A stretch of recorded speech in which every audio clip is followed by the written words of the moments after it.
Hello everyone, welcome to just I Q. Learn 200 vocabulary words के अंदर आज है सेट 21। चलिए स्टार्ट करते हैं।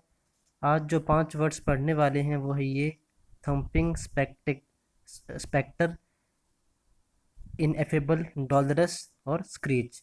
चलिए स्टार्ट करते हैं फर्स्ट वर्ड के साथ। फर्स्ट वर्ड है थम्पिंग। ये होता है यूज एज ए एडजेक्टिव। इसका मतलब होता है अति या बहुत। इम्प्रेसिवली लार्ज और ग्रेट, मतलब कि जो कोई ज़्यादा ही बड़ा हो या ज़्यादा ही महान हो, उसे बोलते हैं थम्पिंग। इसके जो सिनोनिम्स हैं वो है एक्सट्रीमली। एक्सट्रीमली मतलब होता है अत्यंत। एक्सीडिंगली मतलब होता है अति। इमेंसली मतलब होता है बेहद। इनक्रेडिबली मतलब होता है अद्भुत। अमेजिंगली मतलब होता है गज़ब। रिमार्केबली मतलब होता है ध्यान देने योग्य। एक्सेप्शनली मतलब होता है खासकर। और उसके बाद है एक्स्ट्रा ऑर्डिनरली, मतलब होता है अनोखापन। और हाईली मतलब होता है बहुत। इसके जो एंटोनिम्स हैं वो है नेग्लिजिबली, मतलब ना ध्यान देने योग्य।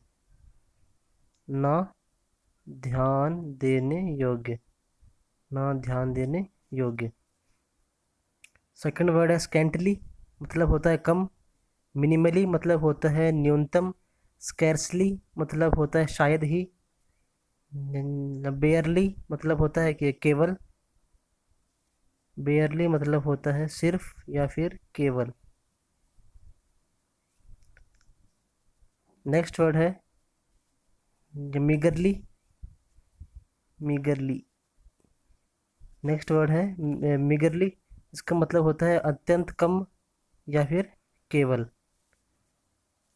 अत्यंत कम या कुछ या केवल।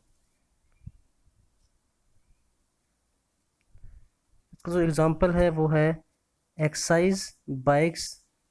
एक्सरसाइज बाइक्स मतलब होता है एक्सरसाइज करने वाली बाइक जो कि जिम में पाई जाती है। गेट योर हार्ट थम्पिंग, वो एक्सरसाइज करने से दिल की धड़कन बढ़ जाती है। एंड योर लेग्स पंपिंग, और जो तुम्हारे पाँव हैं वो कांपने लगते हैं। एज यू वर्क, जैसे जैसे आप करते हो। Providing you with A cardiovascular routine. Cardiovascular routine, cardiovascular मतलब होता है हार्ट रिलेटेड या फिर दिल से संबंधित। और रूटीन मतलब होता है दिनचर्या या फिर रोज करने से। एक्सरसाइजिंग बाइक या बाइक एक्सरसाइज रोज करने से आपके दिल की जो है वो एक्सरसाइज होती है। साथ साथ आपका जो हार्ट है वो तेज़ी से पंप करता है या धड़कता है। और आपके पाँव भी कांपते हैं। और साथ साथ में आपके दिल की जो एक्सरसाइज है वो भी हो जाती है। नेक्स्ट वर्ड है स्पेक्टर। स्पेक्टर या स्पेक्टर, दोनों में स्पेलिंग डिफरेंस है पर दोनों जो होते हैं प्रोनाउंस वो दोनों के सेम है। ये होता है एज ए नाउन यूज, मतलब होता है काला साया। ए घोस्ट और समथिंग दैट हाउंट्स द माइंड, एक भूत या फिर ऐसा कुछ जो कि आपके दिमाग को डराए। दिमाग को डराए। हॉन्ट्स मतलब डराना।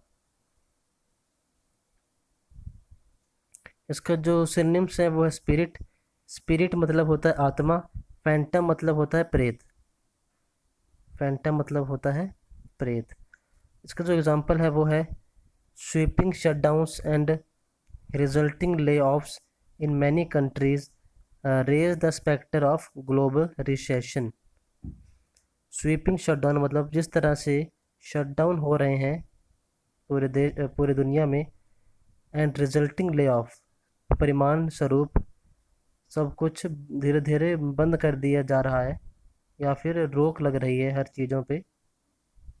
ले ऑफ मतलब रोक लग रही है।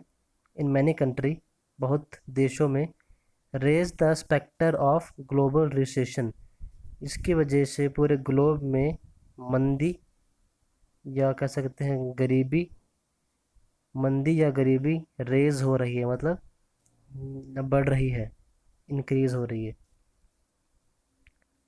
सेकंड है arrival, the arrival of warm weather, मतलब कि गर्म ऋतु के आने पर या गर्म मौसम के आने पर raises the spectre of disease, जो बीमारी बीमारी की छाया है वो बढ़ जाती है। मतलब कि गर्म मौसम के आने पर जो बीमारी का एक साया है वो बढ़ जाता है या इंक्रीज हो जाता है। नेक्स्ट वर्ड है इनएफेबल, ये होता है एज एडजेक्टिव यूज, मतलब होता है अवर्णनीय, जिसका वर्णन हम ना कर सकें। Too extreme to be explained in words beyond the power to describe, मतलब कि टू एक्सट्रीम, जो कि सीमा से बाहर हो, जो शब्दों से बयान की जा सके उस सीमा से बाहर हो, उसे बोलते हैं अवर्णनीय। या फिर beyond the power to describe, कोई चीज़ वर्णन करने की पावर से बाहर हो या इतनी पावर ना हो कि हम उसे डिस्क्राइब कर सकें या वर्णन कर सकें। इसके जो सिनोनिम्स हैं वो है इनएक्सप्रेसिबल, मतलब अकथनीय, मतलब कि अकथनीय। नेक्स्ट है अनअटरेबल, मतलब इसका ये होता है सेम अकथनीय या फिर जो बोल के हम बता ना सकें। फिर है इन डिस्क्राइबेबल, इनडिस्क्राइबेबल मतलब होता है अवर्णनीय। और इसका एग्जांपल है वो है the ineffable beauty of Taj Mahal often overshadows the other magnificent monuments erected by Shah Jahan, मतलब कि इनएफेबल ब्यूटी, अवर्णनीय ब्यूटी ताजमहल की, ऑफन मतलब कई बार या ज़्यादातर, ओवर शेडोज मतलब छुपा देती है, क्या देती है, अदर मैग्निफिसेंट मोनूमेंट्स, जो इसके अलावा और जो मूर्तियां हैं वो छुपा देती है, इरेक्टेड बाय मतलब बनाए गए शाहजहां द्वारा। इसका मतलब ये बना कि जो ताजमहल है उसकी जो सुंदरता है वो अवर्णनीय है या इतनी ज़्यादा सुंदर है, और इसकी सुंदरता ही या जो ताजमहल की सुंदरता ही शाहजहां की इसके अलावा जो मूर्तियां बनाई गई है उनके ऊपर ध्यान नहीं जाता। जब हम ताजमहल को देखते हैं तो हम बाकी शाहजहां की मूर्तियों को या उसके जो बनाए गए जिसके जो बनाए गए मोनूमेंट्स हैं उनको हम भूल जाते हैं, ये इतना सुंदर है ताजमहल जो है। नेक्स्ट है डॉलरस, ये होता है एज ए एडजेक्टिव यूज, मतलब होता है दर्दनाक, ए फीलिंग और एक्सप्रेसिंग ग्रेट सॉरो, कुछ महसूस करना या फिर बयान करना, ग्रेट सॉरो को, दुख को या अपनी उदासीनता को एक्सप्रेस करना या बयान करना। इसके जो सिनोनिम्स हैं वो है एचिंग, एचिंग मतलब होता है एगनाइज्ड, मतलब होता है कष्टदायी, एगनाइज्ड, एगोनाइज्ड मतलब होता है कष्टदायी। उसके बाद है बेमोनिंग, मतलब होता है रोना पीटना, बेमोनिंग मतलब होता है रोना पीटना, रोना पीटना। मॉर्नफुल मतलब होता है शौक, मॉर्नफुल होता है शोक। और डिसमल मतलब होता है उदास, ग्लूमी का मतलब भी होता है उदास। इसके जो अंटोनिम्स हैं वो है डिलाइटेड, मतलब कि प्रसन्न, डिलाइटेड मतलब प्रसन्न। रिजॉइसिंग मतलब खुश, एक्सल्टिंग, एक्सल्टिंग मतलब होता है खुशी, खुशी। या फिर उत्सुक, उत्सुक। चीयरफुल मतलब भी होता है प्रसन्न। एग्जाम्पल है वो है at the funeral, the doldrums look on the widow's face was heart wrenching. Heart wrenching मतलब दिल को दुखाने योग्य। एट द फनरल मतलब किसी की मौत पर, मतलब हम जब उसकी मौत पर गए तो उसके जो उसकी जो विधवा थी उसकी विधवा का मुंह देख के, उसकी विधवा का मुंह देखने के बाद हमारे दिल से एक आह निकली, या हम अपने दिल को काफ़ी खेद हुआ। नेक्स्ट वर्ड है स्क्रीच। ये होता है noun and as a verb use होता है। इसका मतलब होता है चीख या फिर चिल्लाना। ए loud harsh and piercing cry, ज़ोर से या फिर तीव्र गति से या फिर तीखा। पियर्स मतलब होता है तेज़, रोना। इसका जो सिनोनिम्स है वो है स्क्रीम। स्क्रीम मतलब होता है चीख। हाउल मतलब होता है चीख। कैटरवॉल मतलब होता है बिल्ली की चीख या बिल्ली का शोर। श्रिल मतलब होता है तेज। श्रीक मतलब होता है किलकारी। श्रीक मतलब होता है किलकारी।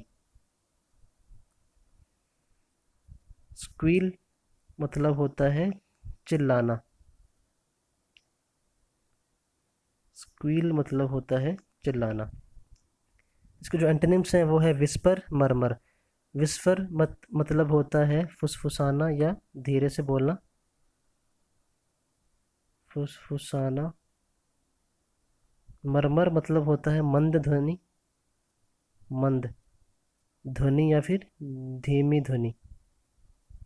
धीमी ध्वनि या फिर धीमी आवाज़।